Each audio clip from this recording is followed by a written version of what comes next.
কর্মীকে কিন্তু মারধর করা হয় এবং তাকে মেরে রক্তাক্ত করে দেওয়া হয়। যদিও এখনো মালিক পক্ষ থেকে আশ্বস্ত করা হয়েছিল যে তাকে সঠিক বিচার করা হবে, কিন্তু সেটি এখনো হয়নি। আচ্ছা, আমরা আরেকজন গণমাধ্যম কর্মীর সাথে কথা বলবো।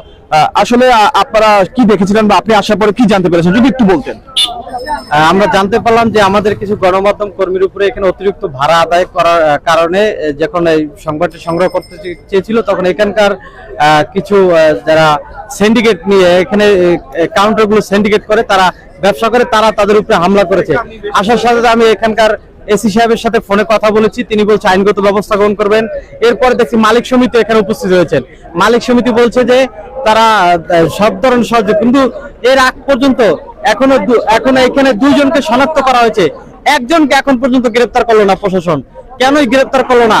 তাহলে কি তারা এই প্রশাসনের সামনে এই আশপাশে এত নিরাপত্তা থাকা অবস্থা আমাদের গণমাধ্যম কর্মীর উপরে হামলা হলো এবং এখানে একজনকে শনাক্ত করার পরও পুলিশ সামনে থাকা অবস্থা আমাদের গণমাধ্যম কর্মীর উপরে হামলা করার পরে সেই ব্যক্তিকে আবার ছেড়ে দেওয়া হলো এবং পুলিশ বলছে আপনারা তাদের সাথে আপোষ করেন। আসলে একজন হামলাকারী একজন গণমাধ্যম কর্মী হামলা করেছে, আমরা তার সাথে আপোষ করবো, এটা কিভাবে হয়? আমার বোধগম্য নয়। ঠিক আছে, আমি প্রশাসনের কাছে দৃষ্টি আকর্ষণ করবো অতি দ্রুতই যারা আমাদের গণমাধ্যম কর্মী ভাইদের উপর হামলা করেছে তাদেরকে গ্রেপ্তার করা হোক এবং আইনগত ব্যবস্থা গ্রহণ করা হোক।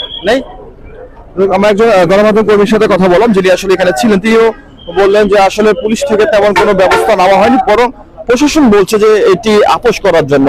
আসলে প্রশাসনের জায়গা থেকে এটি বলাটা কতটুকু যুক্তিসম্মত সেটি কিন্তু প্রশ্ন থেকেই যায়, এবং আইন শৃঙ্খলা বাহিনী কতটুকু সোচ্চার সে প্রশ্ন কিন্তু আসলে থেকে যায়।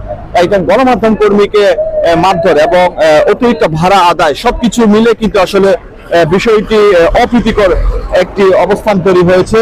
এবং মালিক সমিতি থেকে যদিও বলা হয়েছে যে